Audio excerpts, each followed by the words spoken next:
پاکستان میں سب سے پہلے ہیڈ لائن۔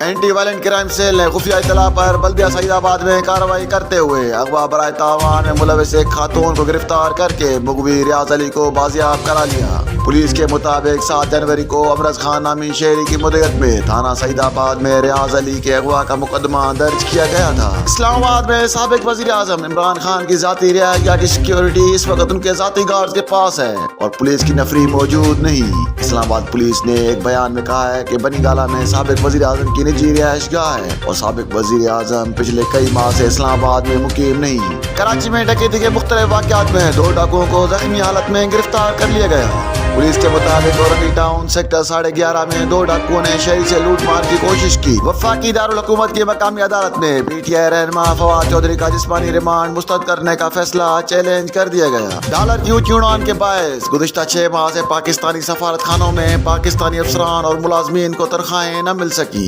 ڈالر کی اونچی اڑان اور معاشی حالات انتہائی خراب ہونے کے باعث گزشتہ 6 ماہ سے یورپ، امریکہ اور کینیڈا میں سینکڑوں مکین ریڈیبل پاسپورٹ سمیت دیگر شعبوں کے پاکستانی افسران اور ملازمین کو تنخواہیں نہیں ملی۔ وفاقی تحقیقاتی ادارے ایف آئی اے نے حیدرآباد میں کارروائی کرتے ہوئے جعلی نوکریوں کے ذریعے لاکھوں کا فراڈ کرنے والا ملزم گرفتار کر لیا۔ متحدہ عرب امارات کے صدر محمد بن زید نے یہاں کے دورے کے لیے سی ڈی اے کو تمام انتظامات کرنے کی تحریری احکامات جاری۔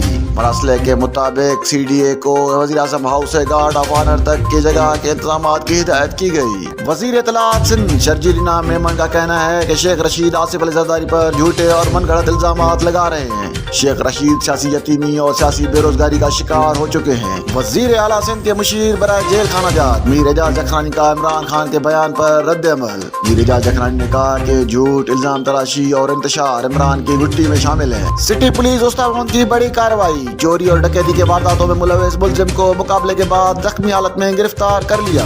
مسلم لیگ نون کی رہنما مریم نواز نے وطن واپسی کے دوران اپنے ایک بیان میں کہا کہ جو ذمہ داریاں دی گئی ہیں وہ احسن طریقے سے انجام دوں گی، جبکہ پی ٹی آئی نے ترقی کرتے ہوئے پاکستان کو فل اسٹاپ لگا دیا۔ ہیڈ لائن جاتے جانے بڑھتے ہیں۔